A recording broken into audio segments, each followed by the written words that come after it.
পৃথিবীতে আপনি চলতে গেলে দুনকায় পা দিয়ে কখনোই চলতে পারবেন না। খুব প্রচলিত একটা প্রবাদ বাক্য আছে, আপনি কোনো কিছু করতে গিয়ে আরেকটা কাজে শিফট হয়ে গেলেই আপনি সেই কাজটাতে ব্যর্থ হয়ে যাবেন। এখন আপনি যাই করেন না কেন, ধরেন আপনি একটা রিলেশনে আছেন, আপনি যদি দ্বিপাক্ষিক হন, একটা সম্পর্কে থাকার পর আরেকটা সম্পর্কে ইনভলভ হওয়ার চেষ্টা করেন, কিংবা আপনি একটা কাজ করছেন সেটা থেকে শিফট হয়ে অন্য আরেকটাতে ট্রাই করে যাচ্ছেন, আপনি নির্ঘাত প্রথমটাতে মার খাবেন। এখন সেটা আপনার বিজনেস হোক কিংবা সম্পর্ক অথবা অন্য কিছু, যাই হোক, যেহেতু এই স্টোরিতে শুধু জীবনের গল্প কিংবা রিলেশন নিয়েই কথা বলা হয়, সেহেতু আমি আমার জীবনের গল্পটাই বললাম, আমার রিলেশনের কথাটাই বললাম।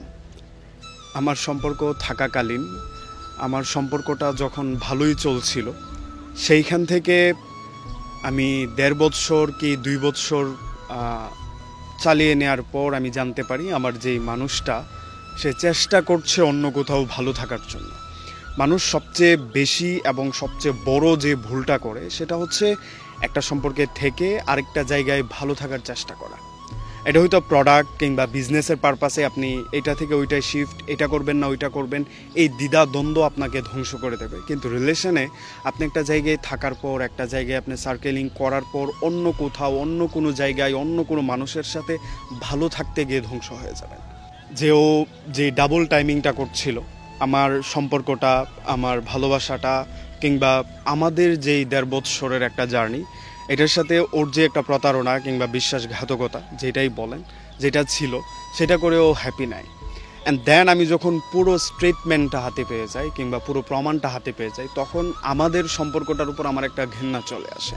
তখন আমি চাইলেও সেটাতে কন্টিনিউ করতে পারছিলাম না, এবং সেটার জন্য সে কোনোভাবে দায় না সেটা আমাকে জানাচ্ছিল। আমি বাহিরে থাকি, আমিও ওকে ঠিকঠাক টাইম দিতে পারি না, অ্যান্ড আমি ওকে ভালো রাখার চেষ্টাটাও করি না, সেই জন্য ডাবল টাইমিংটা করার চেষ্টা করছিল। অথচ আমার এইখানে আসা, এইখানে কিছু করতে চাওয়া, এখানে কিছু করা পুরোটাই ওর জন্য ছিল। এই যে পুরোটা জার্নির ভেতর দিয়ে গিয়ে ও আমার সাথে প্রতারণাটা করলো, সেইখান থেকে বলা যায় আমার মুভ অন করতে প্রায়, এখন আমার সম্পর্ক ছেড়ে আসার 1-1.5 বৎসর, এখনও আমি ঠিকঠাক মুভ অন করতে পারি নাই।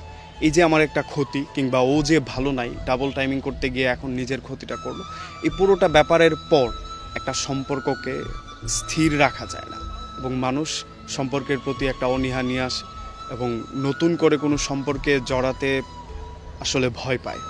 এই ভয়টা পাওয়ার আগেই আপনাকে সতর্ক হতে হবে এবং আপনাকে সচেতন হয়ে একজন মানুষের সাথে সম্পর্কে থাকতে হবে বলে আমি মনে করি।